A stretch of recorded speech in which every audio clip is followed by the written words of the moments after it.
সবাইকে স্বাগত জানিয়ে আজকে আদিনা মসজিদের সামনে এসে দাঁড়ালাম।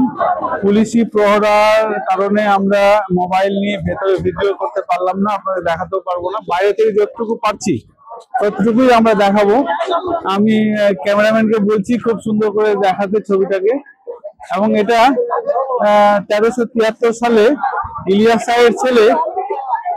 শাহের ছেলে সিকান্দার শাহ এটি তৈরি করেছিলেন। তিনি আরব এবং পারস্য থেকে এসে নিজেকে মনে করতেন নিখুঁত একজন রাজা ছিলেন। স্থাপত্য নির্মাণের ক্ষেত্রে তিনি কোনো খুঁত রেখে যেতে চাইতেন না, এবং তিনি সেই সময় এসে মালদার পান্ডুয়াতে এটি তৈরি করেছেন।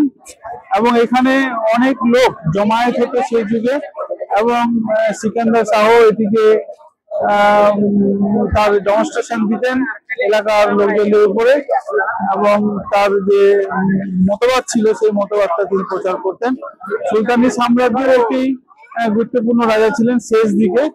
1206 সুলতানি সাম্রাজ্য শুরু হলেও আমাদের দেশে 1373 সাল নাগাদ এটি নির্মিত হয়েছিল, এবং বিশাল এলাকা জুড়েই আছে, এবং এটা চতুর্ভুজ আকৃতির, 4টে কোণা আছে, 4টে কোণে এটাকে তৈরি করা হয়েছে।